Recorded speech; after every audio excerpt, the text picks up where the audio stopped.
E aí, pessoal, beleza? O assunto hoje é PGWP.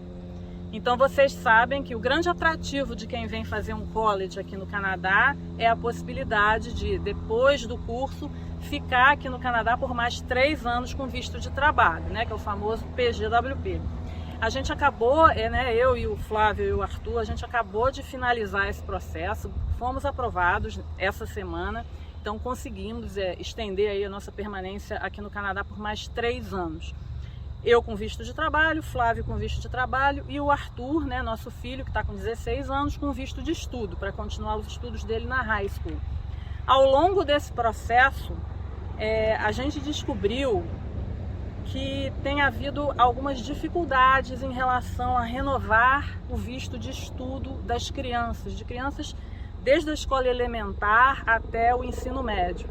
E aqui nesse vídeo eu vou explicar para vocês o que está acontecendo, quais são as novas exigências do IRCC, por que estão acontecendo alguns problemas, como por exemplo a recusa dos vistos de crianças e como evitar esse problema. Então fica ligado aí que eu vou explicar.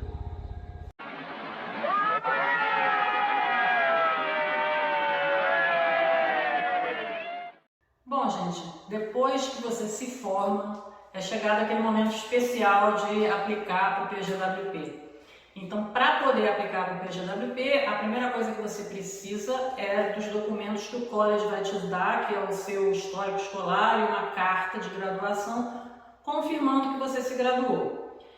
Sem isso, você não consegue aplicar. Além disso, o IRCC exige uma série de documentos, são vários formulários, aqueles PDFs que você tem que baixar, preencher, relativos a você, relativos a seu marido ou mulher e relativos a seus filhos, se você está aplicando em família, como foi o meu caso. Então tem uma série de documentos ali obrigatórios. E o que a gente descobriu nesse processo? Demos entrada, estava tudo certinho, preenchemos tudo que o IRCC exigia e ficamos esperando. Quando foi 1 mês atrás, mais ou menos, uma amiga minha colega de college, que aplicou também para ela, para o marido e para a filhinha de 5 anos, me contou que o PGWP dela e o Open Work Permit do marido foram aprovados, mas o da filha de 5 anos foi recusado. E ela entrou em contato com o IRCC e o IRCC informou que estava faltando no processo dela uma carta da escola da filha dela, uma carta de aceitação ou uma carta de matrícula, dizendo que essa criança estuda ou irá estudar aqui. Só que em momento nenhum, quando você abre ali as instruções de como você tem que preencher tudo, tem essa exigência. E sempre, desde sempre, se você conversar aí com consultores de imigração ou com advisors dos colleges, eles vão confirmar para você que o IRCC nunca exigiu esse tipo de documento. Por quê? Porque as crianças geralmente são aprovadas meio que no automático, junto com os pais. Aprovadas ou recusadas, mas nesse caso você tem pais aprovados e uma criança recusada, de 5 anos de idade, escola elementar. E aí, eu e essa minha amiga, a gente foi assuntando, foi investigando, fomos conversando com várias pessoas e descobrimos que, infelizmente, o caso dela não foi um caso isolado. Aconteceram vários casos, a comunidade filipina, eu tenho uma colega também filipina, me contou que várias crianças de idades variadas tiveram, infelizmente, o visto delas, o study permit delas recusado. E aí é uma dor de cabeça muito grande, porque você tem que entrar com recurso, e aí o recurso pode não ser aceito, daí você tem que reaplicar. Reaplicar significa sempre gastar mais dinheiro, porque essas aplicações são cobradas, não são gratuitas. E é uma dor de cabeça, uma chateação muito grande. Imagina, você não pode nem comemorar, Poxa, vou ficar mais 3 anos ou 2, ou seja lá quanto tempo for o seu PGWP. Como você vai comemorar se você sabe que a situação do seu filho está pendente? Uma coisa completamente inusitada, que causou uma estranheza muito grande. Eu conversei, inclusive, com uma International Student Advisor lá do college, do Niagara College, onde eu estudei. Ela falou que também nunca tinha visto isso. Imagina você recebeu uma comunicação do IRCC dizendo que seu filho foi recusado e vem escrito que ele tem que deixar o país. situação muito dramática, muito difícil e, enfim, mas existe uma maneira aí de não passar por isso.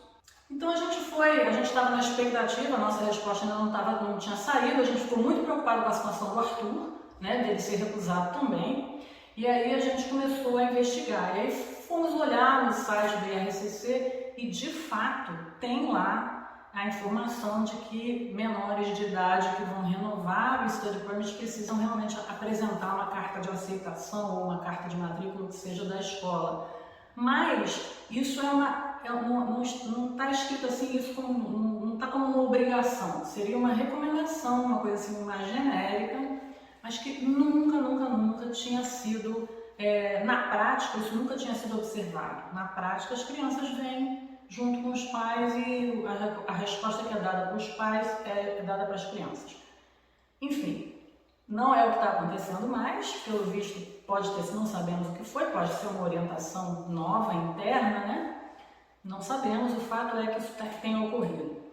E o que a gente fez? A gente se antecipou, a gente entrou em contato com a escola do Arthur e pedimos para eles uma carta. A gente pediu, aí a escola foi até bem rápida, no dia seguinte já me mandaram uma carta. Essa carta diz que o Arthur estuda lá no caso dele, desde fevereiro de 2022 e que continua lá cursando o high school. Ponto, é isso. A gente pegou essa carta e eu enviei por webform, que a única maneira que você tem de adicionar documentos no seu processo é por webform. Enviei. Uma especialista em aplicações tinha me falado que poderia ser que não desse certo, porque às vezes eles analisam o processo, uma pessoa analisa o processo e a outra vê os webforms e não necessariamente tem uma conversa assim simultânea, né? Não existe uma ligação, pode não haver essa correspondência imediata aí das análises, né? Mas no nosso caso deu certo, eu enviei numa semana, na semana seguinte eu recebi um e-mail do IRCC dizendo que eles tinham recebido o meu documento e que o documento tinha sido anexado ao processo. E aí mais uma semana se passou e felizmente saíram as nossas respostas, todas positivas, enfim, estamos eu, o meu marido Flávio e o Arthur, todo mundo aprovado. Então aí fica aí um alerta, quem já aplicou e não colocou essa carta da escola da criança, pede para a escola ou pede para a board, né, para a school board, uma carta simples, dizendo que a criança está matriculada ou que ainda vai começar os estudos lá, está aceita para começar os estudos lá, manda para o webform. Quando for escrever a mensagem lá, que você tem que escrever uma introdução, né? Não é só jogar o documento, você tem que escrever, você explica, esse documento se refere ao processo tal, aí bota o seu número, você tem o número do processo do menor de idade tal, explica tudo direitinho, envia e aí vamos torcer para que seja analisado. Fica essa dica aí, é importante. A gente vai botar aqui uma cópia da carta, né? Da nossa carta, mas eu vi colegas cujas escolas das crianças fizeram cartas de outra forma, mas o importante é ter o nome da criança e dizer que ela está cursando lá a escola ou que irá cursar. É uma carta muito simples e as escolas têm dado rápido essas respostas. Bom, como eu estava dizendo aqui, tem uma série de documentos obrigatórios que o site do IRCC já vai te dizendo ali que você tem que colocar na aplicação de PGWP sua e da família. Mas tem um deles, tem um campo lá que você pode acrescentar a Client Information, que não é obrigatório. Já vi pessoas que pulam essa parte, não botam coisa nenhuma lá, mas é extremamente importante você fazer o Client Information. O que é isso? É uma carta que você vai escrever, não é um formulário, é uma Letter of Explanation, é uma carta de explicação. E ali você vai fazer uma introdução. Dear Officer, né? Venho aqui pedir que você aprove a minha aplicação e a do meu marido fulano de tal e a do meu filho por ultramin de tal. faz lá um blá blá blá bonito e depois coloca todas as informações da sua família. Por exemplo, você coloca, isso vai virar um PDF no final, você vai anexar a tradução da certidão de casamento sua, para provar que você é casado com a pessoa. Você vai botar a certidão de nascimento do filho também nesse grande PDF.